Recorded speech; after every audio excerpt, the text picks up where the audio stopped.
திண்டுக்கல்லில் கொலை வழக்கில் கைது செய்யப்பட்ட குற்றவாளி காவலரை அரிவாளால் வெட்டிவிட்டு தப்பி செல்ல முயன்றபோது போலீசார் துப்பாக்கியால் சுட்டனர். திண்டுக்கல் பேருந்து நிலையம் அருகே கடந்த வாரம் ரவுடி இர்ஃபான் படுகொலை செய்யப்பட்ட வழக்கில் முத்தழகுப்பட்டியைச் சேர்ந்த ரிச்சர்ட் சச்சின், எடிசன் சக்கரவர்த்தி, மார்டின் நிதிஷ், பிரவீன் லாரன்ஸ் ஆகியோரை போலீசார் நேற்று கைது செய்தனர்.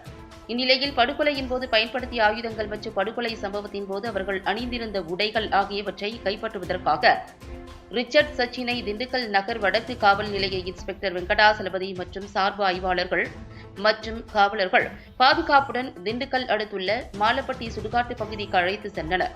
அப்போது அங்கு மறைத்து வைத்திருந்த அரிவாளை எடுத்து ரிச்சர்ட் சச்சின் காவலர் அருண் பிரசாத்தின் இடது கையில் வெட்டி விட்டு தப்பி ஓட முயன்றார். அப்போது ஆய்வாளர் வெங்கடாசலபதி தனது கை துப்பாக்கியால் ரிச்சர்ட் சச்சினின் வலது காலில் முட்டிக்கு கீழே சுட்டார். இதில் பலத்த காயமடைந்தார் ரிச்சர்ட் சச்சின். அங்கேயே மயங்கி விழுந்தார். இதனையடுத்து ரிச்சர்ட் சச்சின் திண்டுக்கல் அரசு மருத்துவக் கல்லூரி மருத்துவமனையில் சிகிச்சைக்காக சேர்க்கப்பட்டுள்ளார். அரிவாளால் வெட்டப்பட்ட காவலர் அருண் பிரசாத் தீவிர சிகிச்சை பிரிவில் சேர்க்கப்பட்டு சிகிச்சை அளிக்கப்பட்டு வருகிறது. இச்சம்பவம் அப்பகுதியில் பெரும் பரபரப்பை ஏற்படுத்தியுள்ளது.